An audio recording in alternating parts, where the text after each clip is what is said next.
우리 할렐루야 샬롬하고 인사합니다. 할렐루야 샬롬 샬롬 샬롬 샬롬 샬롬 샬롬. 하나님 사랑합니다. 여러분 주 안에서 사랑합니다. 오늘 계시록 3장 말씀 I am coming soon 곧 오리라 라고 말씀하시죠. 11절에 보니까 내가 속히 오리니 내가 가진 것을 굳게 잡아 아무도 내 멸류관을 빼앗지 못하게 하라 말씀합니다. 그리고 귀 있는 자는 성령이 교회들에게 하시는 말씀을 들을지어다. 아멘.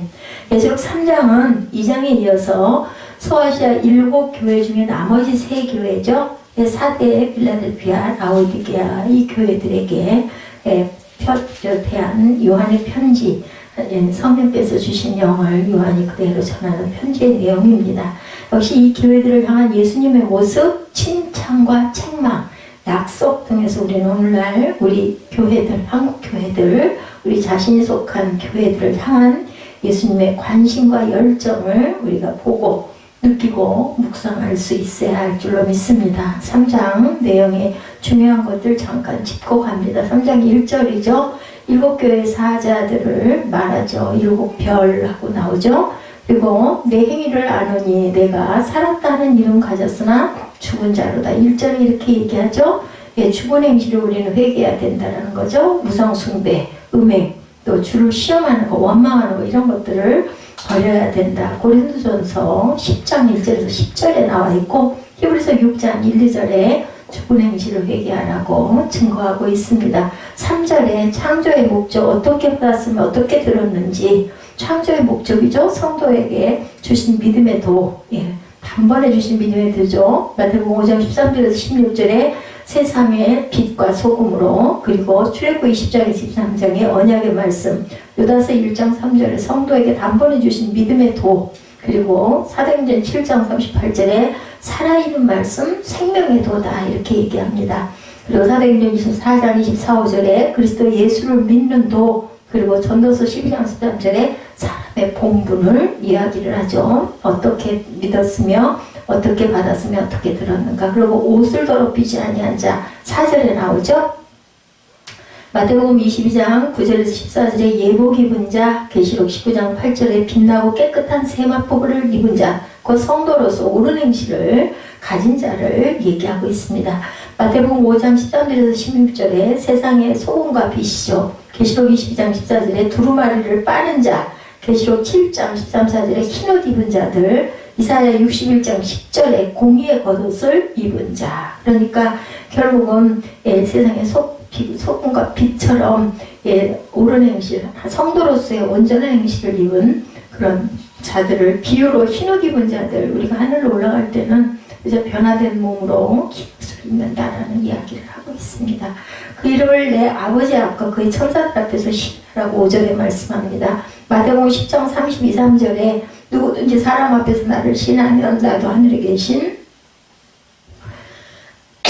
내 아버지 앞에서 그를 시인할 것이요.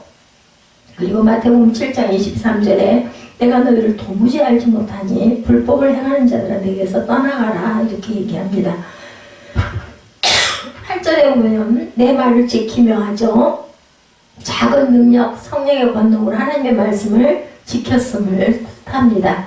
그리고 내 이름을 배반하지 아니하였도다. 그러죠. 성령의 능력으로 환난 때 주 이름을 부인하지 않고 끝까지 시인하였음을 이야기하고 있습니다. 그리고 10절에 보면 시험의 때를 얘기합니다. 마태복음 24장 21절에 그때 큰 환난이 있겠습니다. 창세로부터 지금까지는 환난이 없었고 후에도 없으리라. 계시록 16장에는 7 대접에 대한 그런 표징으로 나타납니다. 불로 연단한 금이라고 3장 18절이죠. 베드로전서 1장 5절에서 9절에 너희 믿음의 확실함은 불로 연단하여도 없어질 금보다 귀하여 예수 그리스도께서 나타나실 때 칭찬과 영광과 존귀를 얻게 할 것이니라 라고 얘기하죠. 그리고 흰 옷을 사서 입으라 18절이죠. 빛나고 깨끗한 세마포 옷을 입도록 허락하셨으니 세마포 옷은 성도의 옳은 행실을 의미하고 있다라는 것. 그래서 빛과 소금 할 때 빛은 착한 행실, 그리고 사랑이죠. 요한복음 15장 1절에서 17절에 주님의 사랑을 우리가 닮아서 그 사랑을 나타내고 나눠야 합니다. 소금은 화목하게 하는 말이에요. 화목하게 하는 직분, 고린도에서 5장 18절에도 안약을 사서 눈에 발라보라고 18절에 말씀하는 것은 말씀을 깨닫는 자가 되라. 그래서 하나님은 사람의 계명으로 가르치는 자들 눈을 감기시고 선지자들과 선견자들을 덮어 말씀을 깨닫지 못하게 하신다고 합니다. 또한 하나님 말씀을 깨닫지 못하는 것은 들으려 하지 않기 때문이다.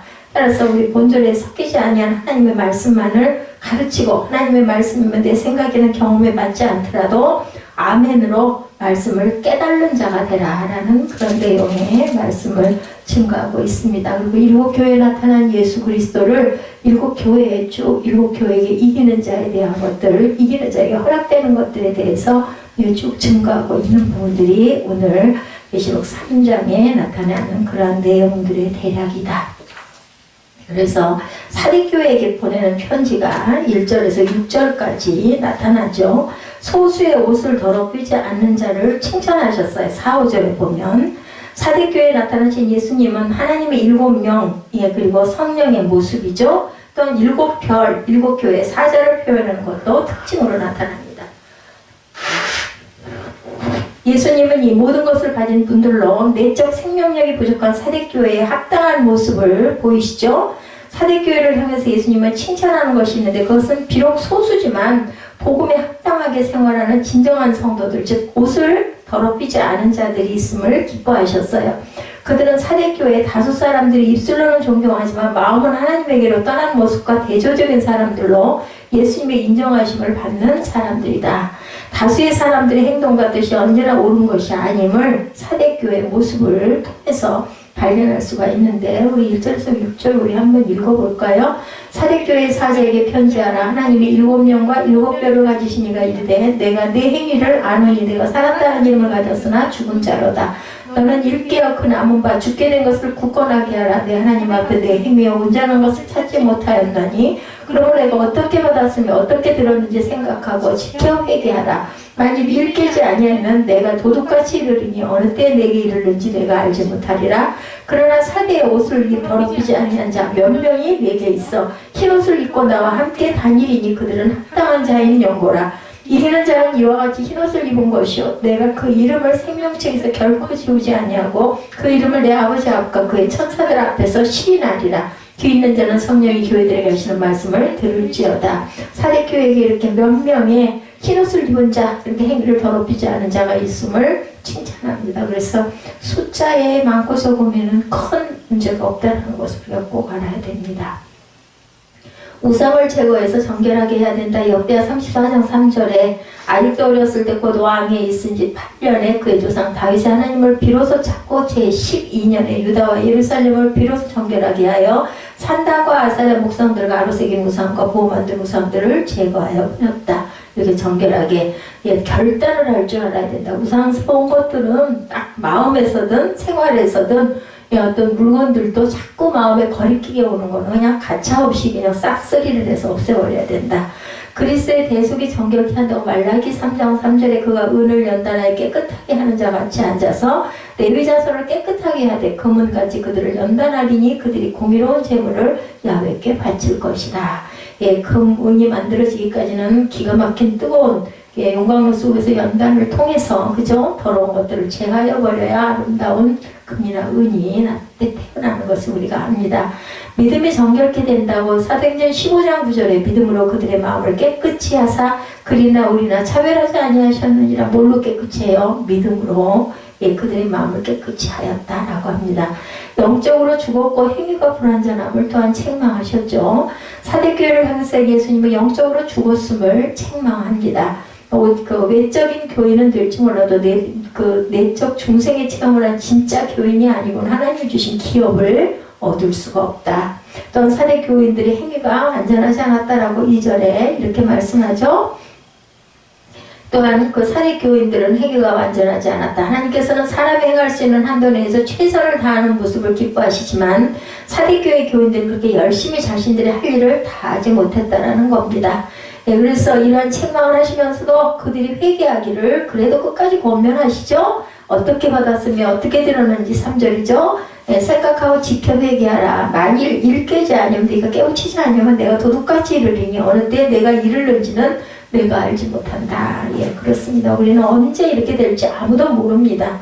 자신의 잘못을 기억해서 회개하면 주님은 은혜를 얻을 수 있지만 회개하지 않으면 도둑같이 임하는 주님께 징벌을 받지 못할 것이라고 3절 후반전에 초반절에 회개하라. 이렇게 아니하면 내가 도둑같이 이르니 어느 때 내게 이르는지는 내가 알지 못하리라. 제일 무서운 게 이거예요. 예, 주님이 우리를 데려가시는 순간도 언제일지는 아무도, 그죠? 누구도, 내가 아직 10살밖에 안 됐으니까 뭐 나는 이제 70살이 됐으니까 이거 필요 없죠. 그들이 이기는 자가 될 것이며 그들을 향해 주님은 흰옷을 입고 생명책에서 그 이름이 흐려지지 않을 것이다 라고 약속을 합니다. 왜냐하면 그렇게 사는 자들에 대해서 누구보다 주님이 증인으로 하나님 앞에서 그들을 시인해 주실 것이기 때문이다. 5절에 그렇게 말씀하죠. 생명책에서 결코 지우지 아니하고 그 이름을 내 아버지와 아까 그 천사들 앞에서 시인하겠다.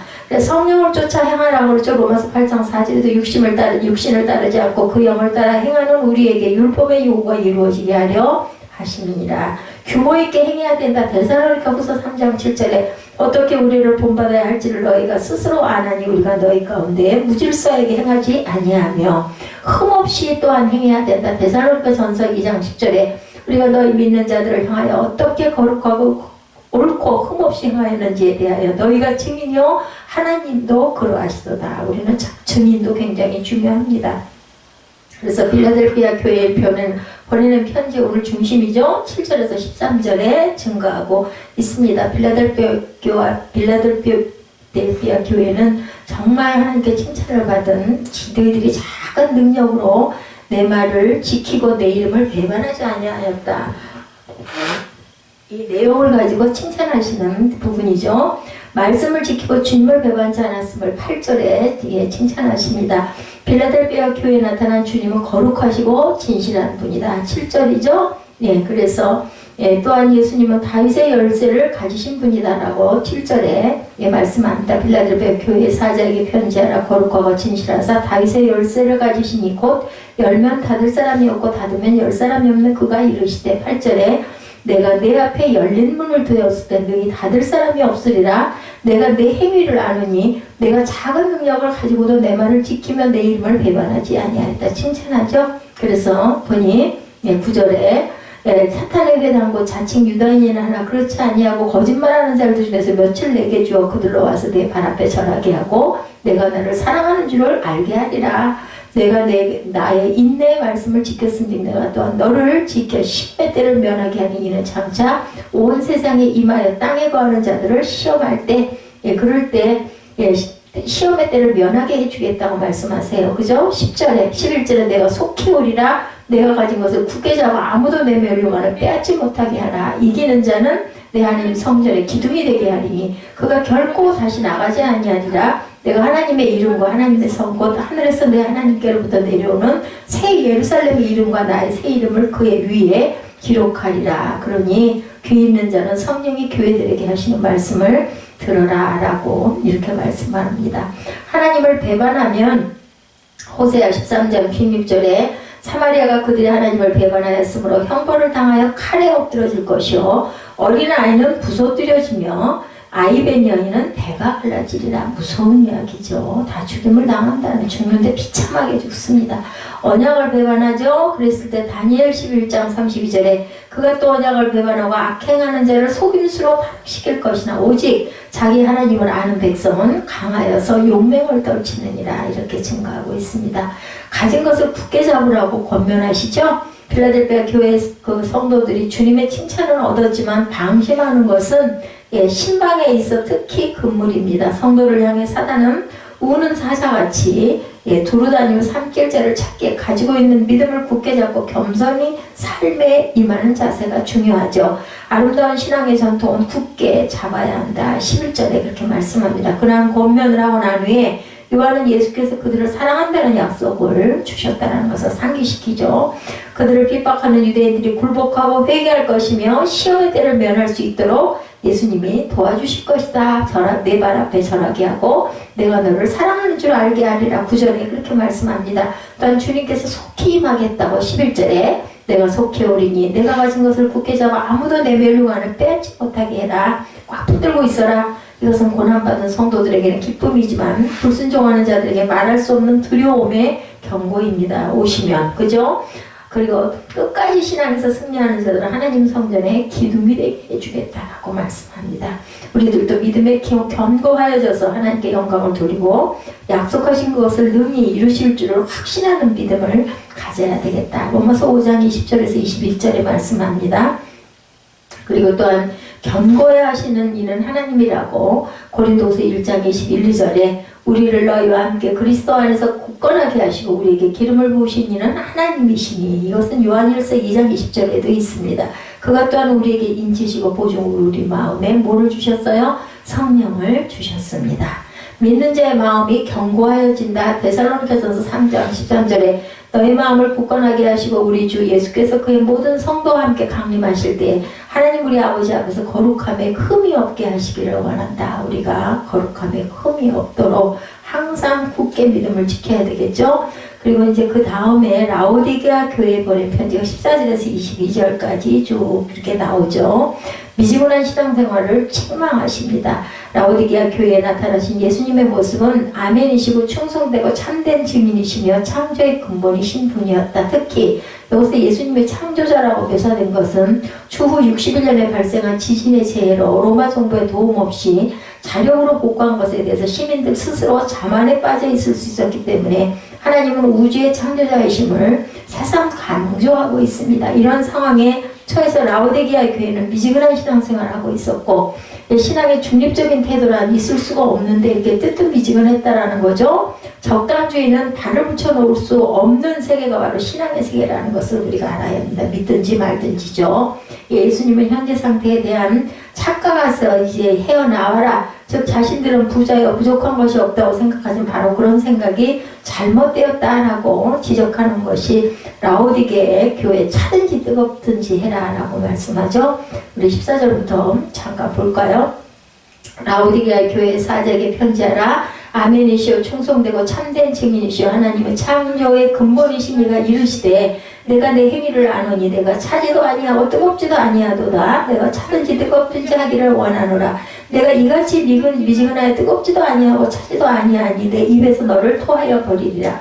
내가 말하기를 나는 부자라 부유하여 부족한 것이 없다 하나 내 공고한 것과 가련한 것과 가난한 것과 눈먼 것과 벌거벗은 것을 알지 못하는도다. 내가 너를 권하느니 내게서 불로 연단한 금을 사서 부여하게 하고 흰옷을 사서 입어 벌거벗은 수치를 보이지 않게 하고 안약을 사서 눈에 발라보게 하라. 안약이라는 것은 말씀을 깨달으라는 거죠. 물은 내가 사랑하는 자를 책망하여 징계하노니 그러므로 내가 열심을 내라. 회개하라. 여기도 회개하라 합니다. 볼지라도 내가 문 밖에 서서 두루느니 누구든지 내 음성을 듣고 문을 열면 내가 그에게로 들어가 그와 더불어 먹고 그는 나와 더불어 먹으리라. 이기는 그에게는 내가 내 보좌에 앉게 하여 주기를 내가 이기고 아버지 보좌에 함께 하는 것과 같이 하리니 귀 있는 자는 성령이 교회들에게 하시는 말씀을 들을지어다. 똑같이 이렇게 말씀하죠. 그래서 일곱 교회에 나타난 예수 그리스도에 대해서 에베소, 서머나, 버가모, 두아디라, 사대, 빌라델비아, 라오디게아 일곱 교회에 나타난 그리스도의 모습이 조금씩 다릅니다. 에베소 교회는 오른손에 있는 일곱 뼈를 붙잡고 일곱 금촛대 사이를 거니시는 이였었어요. 서머나 교회는 처음이며 마지막이요 죽었다 살아나신이라고 2장 8절에 증거하고 있습니다. 에베소 교회는 2장 1절에 증거했죠. 버가모 교회는 2장 12절에 좌우에 날성검을 가지신이라고 예수 그리스도의 모습을 말씀합니다. 두아디라 교회는 2장 18절에 그 눈이 불꽃 같고 그 발에 빛난 주석과 같은 하나님의 아들이다 18절에 증거했죠. 그리고 사대교회가 오늘 3장 1절입니다. 하나님의 일곱 영과 일곱 뼈를 가지시니 빌라델비아 교회는 3장 7절에 거룩하고 진실하서 다윗의 열쇠를 가지시니 라오디게 교회는 14절이죠. 아멘이시여 충성되고 참된 증인이시여 하나님의 창조의 근본이시니 이렇게 표현합니다. 일곱 교회에서 이기는 자는 어떤 자들인가? 에베소 교회는 2장 1절에서 7절에 처음 사랑을 회복하고 처음 행위를 가진 자. 서머나 교회는 2장 8절에서 11절에 환난과 궁핍과 비방 속에서 하나님의 도에 죽도록 충성한 자. 버가모 교회에는 12절에서 17절에 발람의 교훈에서 돌이킨 자. 두아디라 교회는 18절에서 2장입니다. 29절에 이세벨의 교훈을 용납하지 아니한 자. 사대교회는 오늘 3장 1절에서 6절이죠. 흰옷을 더럽히지 아니한 자 곧 창조의 목적대로 성도의 옳은 행실을 가진 자. 빌라델비아 교회는 3장 7절에서 13절에 말씀을 지키며 주의 이름을 배반하지 아니한 자. 그리고 라오디게아 마지막 교회 14절에서 2절이죠. 불로 연단한 금을 사서 부유하게 하고 흰옷을 사서 입어 벌거벗은 수치를 보이지 않게 하고 안약을 사서 눈에 발라 보게 하는 자. 이렇게 7교회에서 이기는 자들은 이런 자들이 이긴다. 그리고 이기는 자에게 허락된 것은 무엇일까? 에베소 교회에는 2장 7절에 생명나무의 열매를 주어 먹게 하신다고 약속하십니다. 서머나 교회는 2장 10절에서 11절에 생명의 관을 주고 둘째 사망의 해를 받지 않게 하신다. 버가모 교회는 17절이죠. 2장 감추었던 만나를 주어 받은 자만 알 수 있는 새 이름을 기록한 흰 돌을 주시겠다. 두아디라 교회는 만국을 다스리는 권세를 주고 새벽별을 주신다. 2장 26절에서 28절에 나타나죠. 그리고 사대교회에 오늘 5절이죠. 흰옷을 입을 것이며 생명책에서 그 이름을 결코 지우지 아니하고 그 이름을 시인해 주신다. 빌라델피아 교회가 칭찬받은 교회 12절에 하나님 성전에 기둥이 되게 하신다. 라오디게아 교회는 21절에 하나님 보좌에 함께 앉게 해주신다. 이런 복을, 이런 칭찬을, 이런 허락을 주시는 게 바로 이기는 자에게 허락되는 그러한 복입니다. 그래서 보면 빌라델피아 교회의 그 허락 주어지는 것이 가장 귀한 것 같아요. 제가 보기엔 성전의 기둥이 되는 축복을 주신다라고 말씀을 합니다. 그래서 분명한 신앙생활을 너희들은 해야 되겠다. 라오디게아 교회에 폐하여 주님의 신앙생활을 분명히 하라고 권면하시죠. 즉시 회개하고 계속적인 열심을 내라 이렇게 말씀합니다. 16절에 그렇게 하지 아니하면 입에서 토하여 내칠 것이다. 또한 그들의 물질적인 황금을 소유하면서 만족하지 말고 정금 같은 믿음을 소유하라. 황금을 소유하고 좋아하지 말고 정금 같은 믿음을 소유해라. 그렇게 하기 위해서는 세속적인 옷을 벗어버리고 그리스도를 통한 사죄의 옷, 즉 의의 옷을 입어야 된다. 또한 육신의 눈에 병이 생기면 안약을 처방해야 하듯이 영적 눈이 병이 나면 눈이 열려야 된다. 18절이죠. 안약을 사서 바르라 이렇게 비유합니다. 근데 무엇보다 중요한 것은 예수 그리스도를 영접하는 것. 목적은 바로 그거죠. 우리가 익히 잘 아는 구절을 통해서 예수님은 누구든지 그리스도를 영접하고 마음과 인격의 문을 열면 구원을 얻고 예수님과 함께 거할 수 있을 것이라고 가르치시죠. 이러한 초청에 응해야만 하늘의 영광을 얻을 수 있다. 그러니까 여기서 예수님을 영접하라는 뜻은 입술로 나 예수 믿습니다. 그게 아니에요. 말씀을 깨달아가지고 정말 내 마음으로 예수를 내 마음의 구주로 삼는 이런 것을 여기서 말씀합니다. 그러니까 안약을 사서 발라서라도 눈을 열어야 된다라고 얘기하지 않겠어요. 입술로 하는 거는 누구든지 마음만 먹으면 할 수 있죠. 중요한 건 그 마음이 돼야 되고 그 은혜가 있어야 된다는 겁니다. 야훼를 위한 열심 있는 생활을 하라고 합니다. 열왕기상 19장 10절에 그가 대답하되 내가 만군의 하나님 야훼께 열심히 유별하오니 이는 이스라엘 자손이 주의 언약을 버리고 주의 재단을 헐며 칼로 주의 선지자들을 죽였으며 오직 나만 남았건을 그들이 내 생명을 찾아 빼앗으려 하나이다. 이렇게 얘기하고 있습니다. 율법에 대한 열심에 대해서 사도행전 21장 20절에 아합이 엘리야에게 이르되 내 대적자여 내가 나를 찾았느냐 대답하되 내가 찾았노라 내가 내 자신을 팔아 야훼 보시기에 악을 행하였다. 이렇게 엘리야가 얘기하죠. 구제에 대한 열심에 대해서 고린도후서 9장 2절에 야훼께서 전에 기브온에서 나타나신 같이 다시 솔로몬에게 나타나십니다. 사랑하는 이 열심을 다해야 합니다. 베드로전서 4장 8절에 무엇보다 뜨겁게 서로 사랑할지니 사랑은 허다한 죄를 덮느니라. 사랑을 열심히 하는 자, 그래서 하나님께서는 찾아서 우리에게 모든 좋은 곳으로 더해주신다. 오늘 3장에도 그 말씀이 그 사랑하는 부분에 대한 것이 말씀하고 있죠. 나타나죠. 그래서 새 교회들에서 살펴본 예수님의 권면 역시 오늘 우리 교회들에게 필요한 주시는 말씀입니다. 하나님의 일은 능력 있는 자만 하는 것이 아니고 환난을 당해도 견뎌야 멸관을 얻을 수 있음을 우리가 명심해야 되겠다. 또한 세상의 풍조에 젖어서 옷을 더럽히지 않고 정결한 삶을 사는 것은 꼭 필요하다. 아울러 미지근한 신앙이 아니라 뜨거운 신앙으로 주님만을 섬겨야 할 것이고 오늘날 우리의 교회와 우리 자신에게 필요한 교훈을 우리가 여기서 이 교회들을 보면서 바람직한 그러한 그 말씀을 받아야 되는데 주님은 바람직한 빌라델피아 교회에 가득한 하나님의 사랑을 오늘 본문에서 중심으로 우리 함께 나눠보도록 합니다. 전에도 이거 말씀드렸던 것 같아요. 요한계시록의 6번째 등장하는 빌라델피아 교회에 대한 말씀을 증거하는데 빌라델피아는 우리가 두 가지의 그 단어들이 합성된 거죠. 예, 필로 사랑한다라는 뜻 단어 그리고 아델포스는 형제 그래요. 형제 사랑을 얘기하고 있습니다. 그래서 빌라델피아는 형제 사랑의 뜻이 담겨 있다. 오늘 본문에 나타난 빌라델피아 교회를 살펴보면 형제 사랑뿐만 아니라 하나님에 대한 깊은 사랑도 품고 있던 교회임을 알 수가 있습니다. 이러한 빌라델피아 교회의 모습은 사대교회와 대조가 되죠. 사대교회를 향한 주님은 뭐라고 말씀하셨나? 우리 한 번 더 돌아보죠. 지난주에 있었던 뭐라고 그래요? 내가 살아있다는 이름을 갖고 있구나. 그러나 자세히 보니 너는 죽은 자다. 그냥 얼른 기억하기 쉽게 사대니까 죽을 사자로 또 생각하면 돼요. 사대교회 그렇게 기억을 해야 빨리 떠오르더라고요. 겉모습과 이름은 살아있는 것처럼 화려하지만 실상은 죽어가고 있는 화석화되는 신앙을 가진 교회다. 그에 비해서 빌라델피아 교회를 향해서는 주님이 칭찬을 아끼지 아니하시죠. 8절 하반부에 보면 작은 능력을 가지고 내 말을 지키며 내 이름을 배반하지 아니하였다 이렇게 얘기합니다. 제가 이 7교회를 가지고 3장에서 어디를 그 세 교회 중에서 어디를 함께 나눌까 그래도 왜냐하면 전에도 이 빌라델피아 교회를 제가 설교한 기억이 있기 때문에 그러면 이왕이면 아닌 교회 사대나 다른 교회를 좀 해야 되겠는데 마음이 그래도 저는 빌라델피아로 가더라고요. 그 사모함이 있어서 그런 것 같습니다. 빌라델피아 교회는 외적으로는 정말 작고 보잘것이 없는 교회였습니다. 저희 교회보다는 작지 않았겠지만 어쨌든 또 그런 부분 때문에도 동의가 돼서 그랬는지 어쨌든 교회는 아마 굉장히 규모가 작았다. 성도 수도 정말 몇 명 되지 않았는데 능력도 없어 보이고 자랑할 것도 없던 교회 같았는데 그런 빌라델피아 교회를 향해서 주님은 큰 칭찬을 하십니다. 무엇보다 하나님의 말씀과 신앙을 신실하게 지켰다고 반복해서 칭찬을 하시죠. 내가 인내를 가졌구나. 세상에 핍박과 억압이 몰려와도 너는 신앙을 잘 지켰구나. 이렇게 칭찬하십니다. 아마 빌라델피아 교회는 스스로를 부족하다고 느끼고 있었을 거예요. 그죠? 정말 이게 우린 뭐하고 있나 이런 생각이 들지 않습니까? 아마 이 교회도 그러지 않았을까?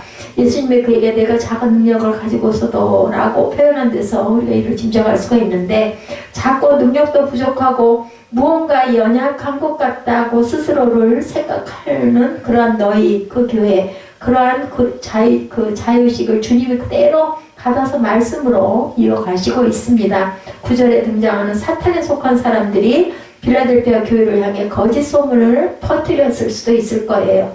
그들은 이렇게 조롱했을 겁니다. 빌라델피아 교회야 너는 능력도 없잖아. 숫자도 적고 초라한 사람들도 모였잖아. 네가 하고 있는 게 뭐야. 네가 무슨 교회가 그따위야 이랬다는 거죠. 너희 안에 문벌 좋은 사람 지식인 부자가 얼마나 있니? 누가 있니? 아무도 없잖아. 아마 이렇게 비아거렸다라는 거예요. 도대체 교회로서 네가 하고 있는 게 뭐니? 할 수 있는 건 뭐가 있니? 이러한 비난과 모욕을 주었을 것이라는 겁니다. 그러나 주님은 빌라델피아 교회의 외모를 보지 않으시고 그 속에 가득한 하나님에 대한 사랑과 신뢰를 보신 거죠. 예수님을 향한 그들의 속마음 그것을 주님이 기쁘게 받으시고 주님이 빌라델피아 교회의 열린 문을 허락하겠다라고 말씀하죠. 우리가 교회를 평가하는 기준 대개 기준하면 중대형 교회 그죠? 그냥 우리 입장으로는 한 50명만 모여도 얼마나 좋을까? 100명까지도 안 바래. 20명만 힘있고 신실한 집사들이 이렇게 모여있다면 정말 부러울 게 없겠어 하면 이렇게 생각할 수도 있을 겁니다. 큰 교회 혹은 작은 교회라는 교회 규모가 주된 관심사가 되어서는 안 된다는 것이 빌라델피아 교회를 통해서 우리가 알고 가야 할 부분이나 작아야 된다는 건 절대 아니에요. 크고 중대형제는 좋죠. 그죠? 많아지면 좋겠지만 예수님은 이렇게 작은 교회를 칭찬하셨다라는 거죠. 자, 우리가 관심을 가져야 할 사항은 그 교회가 정말 건강한 교회인가? 예배가 살아 움직이는 교회인가? 성도들의 마음에 사랑이 있는가? 하나님을 기쁘시게 하는 교회인가? 그리고 하나님의 거룩함을 추구하는 교회인가 하는 내용이 가장 중요하다. 교회의 생명은 바로 이것이 교회의 생명이겠죠. 우리는 사람을 볼 때도 잘못된 비교 기준을 갖고 우리 눈이 그죠? 참 간사해요. 제 눈부터도 누군가가 막 여유있고 좀 지적으로 보이고 부티가 좀 나고 하면은 하고 가볍게 보지 않게 돼요. 그죠? 얼마나 큰 집에 사는지 수입은 어느 정도 되는지 어떤 브랜드를 좋아하고 선호하는지 다른 사람을 비난하고 그런 것으로 판단을 하기도 하는데 신앙의 형태가 다른다는 이유로 쉽게 비판하기도 합니다. 그러나 기도는 하나님 앞에 하는 것이 사람들에게 보이려고 하는 게 아니죠.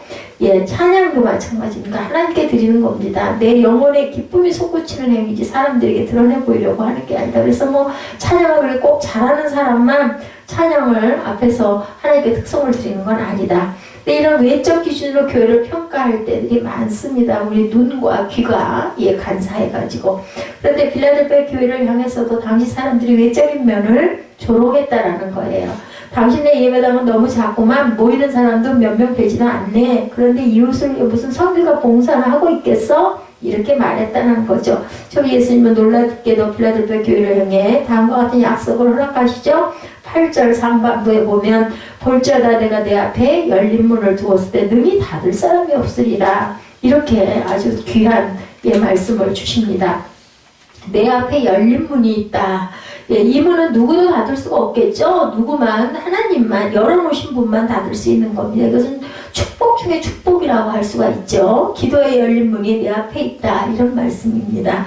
말씀의 지혜를 깨달은 열린 문이 내 앞에 있다라는 의미입니다. 하나님의 약속을 받았으니 구원의 열린 문도 내 앞에 있다. 말씀을 우리가 받아가지고 그 말씀에 기쁨을 얻었으면 열린 문은 당연한 거 아니겠어요? 그죠? 안약을 사서 바르듯이 너희들이 안약을 바르라 말씀을 깨달으라는 뜻이라는 걸 보면 그런 것들을 다 깨달았으니 뭐 축복은 뭐 자동으로 오는 거죠. 세상이 주지 못하는 하늘의 평강과 지혜를 허락하는 열린 문이 내 앞에 있다라는 축복입니다. 하나님과 함께하는 영원한 생명의 문이 내게 열려 있으니 이 문은 다른 누구도 닫을 수가 없다. 내가 이 안에 들어올 자격이 있다. 이렇게 예수님이 빌라델피아 교회를 향해 칭찬과 약속을 딱 인장을 찍으셔. 얼마나 기쁠까요?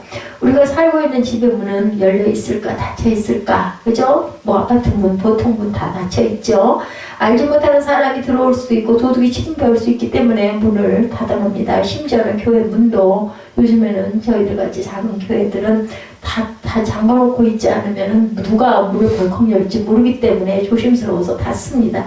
지금 우리가 문을 열 때가 있죠. 사랑하는 가족이 들어올 때 예배가 그죠 열려 있을 때 부모님과 자녀 친구가 올 때 닫혔던 문을 활짝 열어줍니다. 그래서 뭐 벨을 누르기도 하고 가족들은 비밀번호를 정해놓고 요즘에는 누르고 들어가기도 하죠.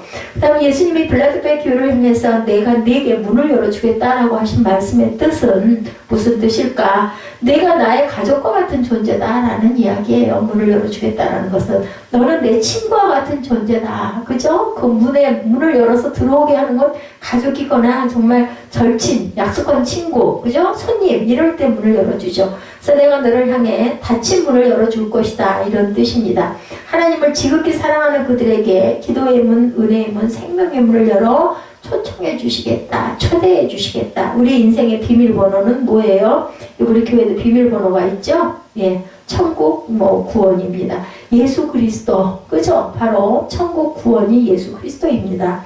교회에 있다 집에 갈 때에 대해서 밖으로 나가 차를 타려고 문을 열려고 하는데 문이 안 열릴 때 왜 내 차 문이 안 열려요? 키가 없기 때문에. 그죠? 요즘에는 키들을 그냥 몸에 지니고 있어도 문을 열면 여는데 키가 내 주머니에 있는 줄 알았는데 깜빡 잊어버리고 교회에다 빼놓고 내려가가지고 자동차 문을 아무리 열려고 해도 안 열려요. 뭐 그 차가 주인이 나라는 거 아는 게 아니라 그 키의 그 느낌, 센서를 가지고 알기 때문에. 그렇죠? 내가 가까이 가면 문이 열리지 않는 건 열쇠가 없기 때문이에요. 그래서 이 문이 나 때문에 열리는 게 아니라 그죠? 센서 때문에 열리는구나 하는 것을 우리가 알아야 되는 것과 마찬가지로 내가 가진 열쇠 때문에 문이 열리는 거예요. 그리고 다시 열쇠를 가지러 가서 문을 열죠. 우리 인생에도 이렇게 열쇠가 있습니다. 인터넷을 사용할 때도 아이디와 비밀번호가 필요하죠. 은행에도 계좌를 개설하거나 그죠? 뭐 돈을 뽑거나 돈을 이체를 하거나 꼭 그 비밀번호가 공인인증 번호가 들어가야 합니다. SNS 할 땐 당연하죠. 그 마찬가지로 우리가 집 앞에 서 있다고 해서 저절로 문이 열리는 게 아니라 비밀번호를 입력해야 된다. 우리가 하나님 앞에 나아갈 때도 패스워드가 필요한데 누구로? 예수 그리스도. 하늘 문을 여는 비밀 열쇠, 천국 열쇠예요. 그래서 1913이라는 번호를 우리 참 기뻐하고 많이 사용합니다. 그런 것들이 저는 문득 떠오를 때 너무나 기뻐요. 그게 나도 모르게 내가 알아서도 아닌데 어느 순간 그게 딱 글자로 이렇게 해서 오면 그냥 너무너무 기쁘더라고요. 하나님이 우리에게 선물해 주신 패스워드, 예수님이 우리의 진리고 생명이고 구원이시죠. 하나님께 이르는 거룩한 통로 예수 그리스도이십니다. 그러므로 오직 그분을 통해서 우리가 하나님께 나아가는 문을 열림을 받을 수가 있죠. 예수님이 빌라델피아 교회를 인정하시고 알려주신 게 바로 이거예요. 내가 너희에게 이 비밀번호를 주겠다. 예수라는 비밀번호. 너가 정말 예수를 바르게 믿었구나. 예수라는 이름을 너는 정말 붙잡고 있구나. 그리고 행하고 있구나. 세상 사람들이 너를 조롱해도 예수라는 이름을 놓치지 않았구나. 핍박을 해도 비난을 해도 예수 그 이름만이 하나님 앞에 이르는 길임을 너희가 확신하고 알고 있구나. 이렇게 위대한 칭찬을 받은 빌라델피아 교회이기 때문에 부럽습니다. 주님이 빌라델피아 교회를 치료하며 회복하신다고 하죠. 동시에 주님은 빌라델피아 교회가 가진 두 가지 문제점을 또한 해결해 주시고자 합니다. 첫 번째는 내적인 치유, 마음의 치유이죠. 예수님은 빌라델피아 교회 성도들이 갖고 있던 열등의식을 치유하고자 너무나 가난하고 너무나 작고 너무나 왜소하고 그죠? 숫자도 없고 그들의 마음에 있던 말들을 그대로 받으십니다. 너희의 말처럼 너희는 정말 작은 능력을 그래도 작은 능력이도 갖고 있다니 얼마나 기쁠까요? 사람도 많지 않구나. 자랑할 만한 외적인 힘도 없구나. 그러나 나는 외모와 형식으로 너희를 보지는 않겠다. 이렇게 말씀을 합니다. 그러니 너희들 비교의식에 사로잡히지 말고 비교의식에서 벗어나라. 거기서 해방되라. 너 스스로를 작게 여기는 거짓된 믿음에서 탈출해라. 그러니까 너무 자기를 비하해서는 안 되는 거예요. 자존도 있어야 합니다. 그게 이제 교만해서는 안 되지만 자존을 갖고 있어요. 나는 존귀한 예수 그리스도의 자녀야. 나는 정말 세상을 주고도 살 수 없는 그런 존귀한 자, 이런 의식을 가져야 되겠다.